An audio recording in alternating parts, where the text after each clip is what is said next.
My name is Meghan Anderson, and I'm the LCSW at the Pingree Center, and I'm so excited to have you guys come and listen to our presentation today on guardian support and well-being. We at the Pingree Center realize how difficult this year has been, and we just want every one of our guardians and caretakers and just everyone in the community to know that we see you and we hear you and we want to support you in any way that we possibly can. One of my favorite quotes that I have found says, "Courage does not always roar. Sometimes courage is the quiet voice at the end of the day saying, 'I will try again tomorrow.'" And in my role as a social worker, I love to be the advocate of letting caretakers and guardians know that it's okay, you can start over again tomorrow. And one of the biggest things that I want to do is to advocate for your self-care, because as we know, we cannot take care of others unless we take care of ourselves. So we're going to talk just a little bit briefly about some self-care, and then we're going to talk a lot about supports that are in our community. So far, we just focused on supports that were in the Salt Lake County area, but I am happy to research any other counties. So please feel free to just reach out to me, and I'm happy to help in any way that I can. So what we're going to start with today is just talking about a little bit of self-care and going back to the basics of self-care. So what I want to do is I want to challenge you as caretakers and guardians. I want to challenge you with the idea that you are not the only one that can help and that there is no limit to what you can do. I want you to challenge yourself and realize that it's okay to ask for help. And I know that it's very hard because sometimes we feel like we can accomplish tasks a lot better than some other people can, or we feel like we just get things done in a way that we want to. But I want to challenge you to step back a little bit and kind of delegate some of those responsibilities out to other people so it kind of can lift some of that responsibility off of you. In this challenge, you're going to realize that you can ask for help and you can delegate those tasks. They may not be done, like I said, how you want them to be done, but it can be done. And we want to change this behavior before you become burnt out or exhausted or overwhelmed. With changing some of our behaviors and kind of focusing on ourselves, there are some questions that you need to ask yourself to identify some of those personal barriers that you might be facing when trying to do self-care for yourself. So there's 3 questions that I've kind of narrowed down. And the first one is, do you think you are selfish if you put your needs out there? Is it scary to think about you? And do you have trouble asking for help? These 3 really tough questions to ask, but it's one of those really great things that you can do nightly before you go to bed. If you are a journaler, or if you like to talk in your recorder on your phone, anything like that, you can start having these conversations with yourself. And even just having those conversations with yourself, you're opening up this dialogue of understanding that you really do need some additional support. Once you kind of identify some of those personal boundaries, we can move to self-care. And at the bottom, we talk about reducing personal stress, setting goals for yourself, seeking solutions to maybe some problems or difficulties that you're having, learning to communicate constructively. This is kind of going back to pre-burnout. We all know we've all been in that burnout phase. We're very short with people, and we're usually short with the people that we're closest to. So our partners, our spouses, our significant others, those are the people that kind of take the brunt of that.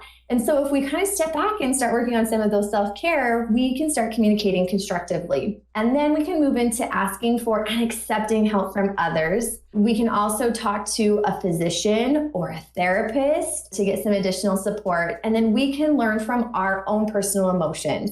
So that's the most wonderful thing about focusing on yourself, is that you kind of stop taking as much of your children or other people's emotions, and you can start to identify some of your own emotions and start working on yourself, which is such an amazing thing. Like I said today, we're not going to dive really big into self-care, but what we're going to do is we're going to start and go back to the basics. The basic of self-care is proper sleep. Trying your hardest to get that 8 hours of sleep every night. And then the other thing is making sure that you're properly hydrating yourself and eating. I know when you're busy in the day trying to get to a million appointments and running kids back and forth everywhere, or working full-time yourself and trying to make sure everyone's taken care of, sometimes you forget to hydrate and eat. And so that is, again, just setting those small goals of, here's my 5 minutes for me to take a little bit of a snack, and here's my gigantic water bottle that I'm going to take with me to make sure that you are hydrating. Exercise is such an important basic need. It's so helpful with your mental health. You have these endorphins and all these serotonin levels that get released when you exercise. And it's important to exercise for your own mental health need, not necessarily to lose any weight or anything, but for this basic need, it's just to get outdoors or sweat or, go down in your basement for a second and just kind of work out. And one of the hardest things that we understand is that time away from your children. It's so important to get to know who you are and understand what your needs are.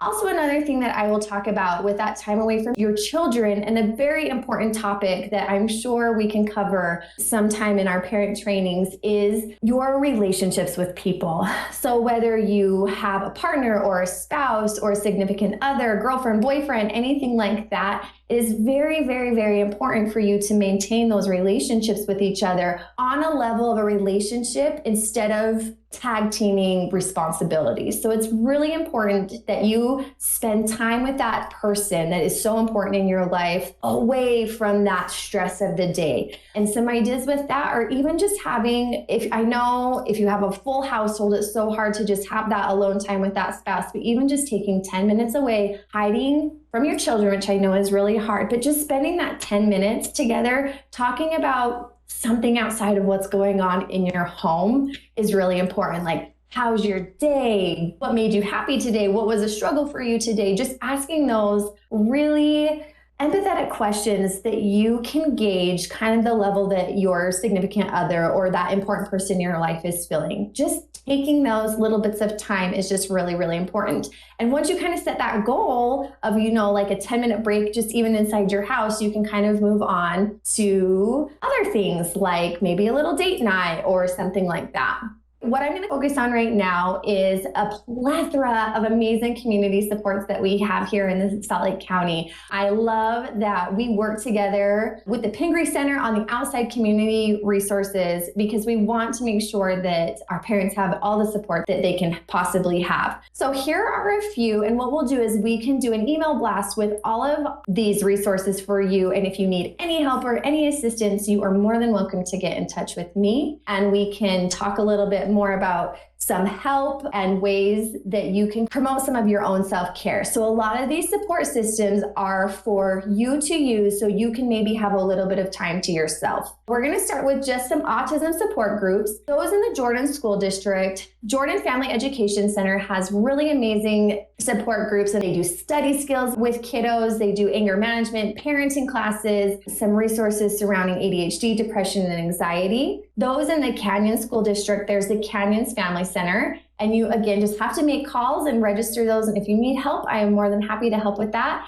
They have specialty classes with our kiddos that are on the autism spectrum disorder, and then they also have parent support in the same area. So a lot of these times when they do these groups, what they'll do is they'll do like their superheroes social skills groups. While the kids are in there, the parents are kind of having their own support meeting, which is really, really important to be involved in the community. And then we have Neurobehavioral Center for Growth. They also do social skills classes. And then again, parents meet at the same time. And then the Autism Spectrum Disorder Clinic at the University of Utah has social skills groups that start at ages 4. It's a very nice setup, again, where you can kind of have a break for yourself while your child is just getting engaged in some more social skills outside of the Pingree Center. We also have really great resources through the Family Support Center for crisis nurseries. I do know that they have been a little bit of high demand with COVID just because we've been so limited in support for parents and having children being taken care of. So it is important to note that you must call in advance to reserve a time. They take children 0 to 11, and we have one in Sugar House, and they're open from 10 to 6. West Valley is 8 to 6, and Midvale is 9:30 to 7:30. So they have a variety of times,